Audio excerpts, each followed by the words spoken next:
Bonjour tout le monde, ici les conseillères d'orientation de l'école secondaire Le Carrefour, Audrey Simoneau. Émilie Lamotte. Donc aujourd'hui, on vient vous parler de mescoursdété.ca, c'est-à-dire la plateforme pour s'inscrire à une reprise. La seule façon de savoir si c'est nécessaire en fait pour votre enfant de faire une inscription en cours d'été, c'est d'aller voir son résultat à son bulletin ou à son relevé de notes du ministère.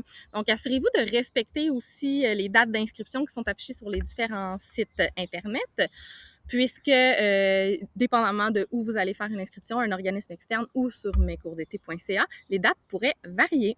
Aussi, vous allez avoir besoin de joindre des documents, donc le bulletin de l'année en cours, le relevé de notes du ministère s'il y avait des résultats du ministère, le plan d'intervention et aussi bien noter l'adresse courriel de votre jeune, l'adresse courriel de l'école.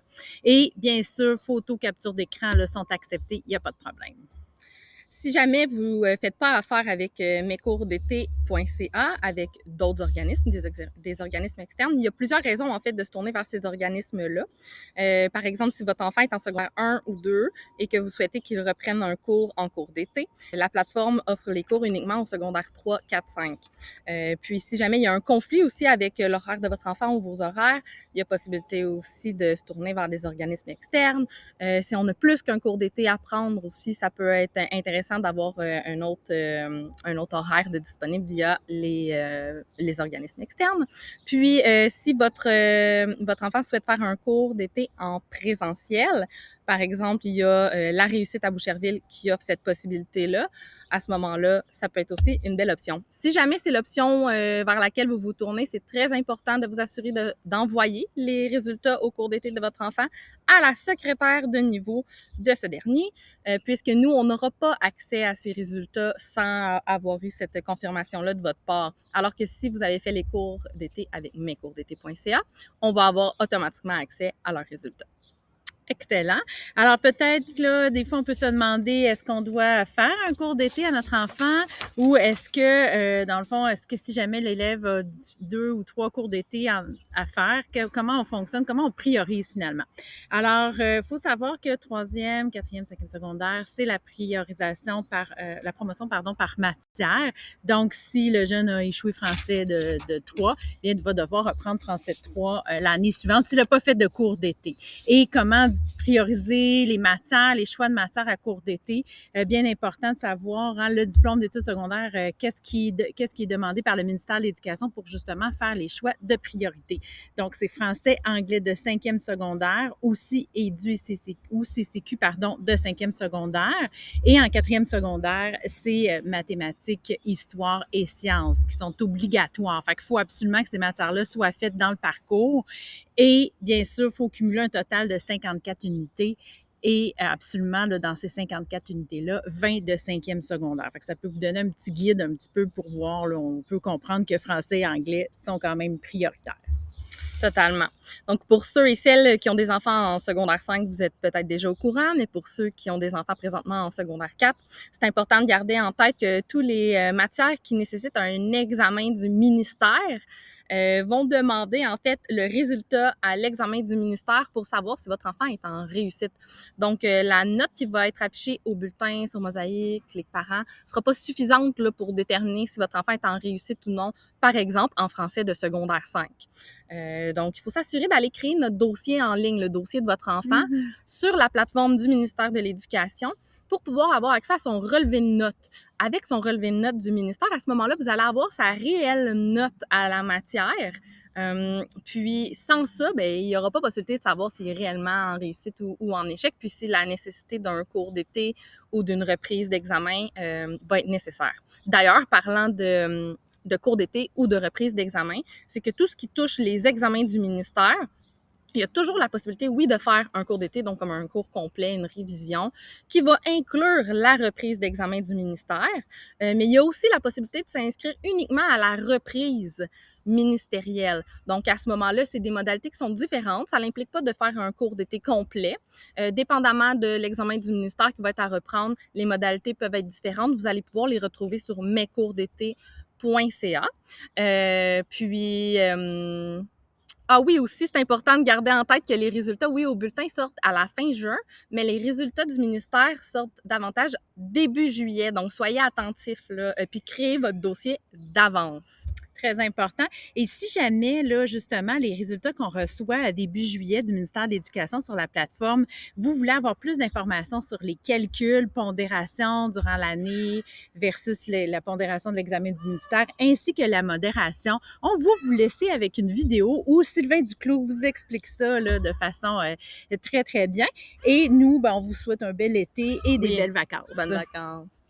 T'es un élève de 4e ou de 5e secondaire ou t'es parent d'un élève de 4e ou de 5e secondaire, il faut absolument que t'écoutes cette vidéo-là. Parce qu'on va parler de la modération des résultats avec les examens ministériels. Parce qu'en plus de valoir 50% de ton année dans la compétence évaluée, les examens du ministère viennent ajuster tous tes résultats de l'année à l'aide d'un processus qu'on appelle la modération. Et ce processus-là, c'est important que tu le comprennes parce que ça peut te faire passer ton année, mais ça peut aussi te faire échouer ton année. Alors mets tout de suite cette vidéo-là en favori parce que je te garantis que tu vas vouloir y revenir plus tard. Donc, le processus de modération s'applique pour les 5 matières à sanction où il y a un examen ministériel en 4e et en 5e secondaire. Ça veut dire les maths de 4, sciences de 4, histoire de 4, anglais de 5 et français secondaire 5. Et ça s'applique pour la compétence où il y a l'examen du ministère. Donc, par exemple, en mathématiques, on va parler de la compétence 2, déployer un raisonnement mathématique. Il y a 3 principes qui expliquent le processus de modération au ministère. Le premier, c'est que l'examen ministériel vaut pour 50% de l'année pour la compétence évaluée. Le deuxième, c'est que ta note à l'examen ministériel, c'est ta note minimale que tu peux avoir pour la compétence pour l'année. Et troisièmement, le ministère se réserve le droit d'ajuster tes résultats de toute l'année pour la compétence en fonction des résultats de l'examen du ministère. Oui, pour toi, mais pour tout ton groupe. Donc, si les résultats de ton groupe augmentent à l'examen du ministère par rapport aux résultats de l'année, ils vont augmenter vos résultats de l'année. Et si les résultats de ton groupe à l'examen du ministère sont plus bas que ceux pendant l'année, ils vont descendre vos résultats de l'année parce qu'ils considèrent que ton enseignant n'a pas été assez exigeant. Et ça, des fois, ça amène de très mauvaises surprises. Premier exemple, tu as eu 65% tout au long de l'année en compétence 2, mais à l'examen du ministère, ça l'a moins bien été, tu as eu 55%. La moyenne 50-50 de ces deux valeurs-là te donne 60%. Donc, ton résultat final pour la compétence 2 devrait être de 60%. Et comme ton groupe a eu essentiellement les mêmes résultats à la fin de l'année que pendant l'année scolaire, ben, il ne devrait pas y avoir de modération importante dans tes résultats. Donc, tu devrais être safe et ton résultat final devrait être d'environ 60%. Sauf que si ton groupe sous-performe à l'examen du ministère, ça change des choses.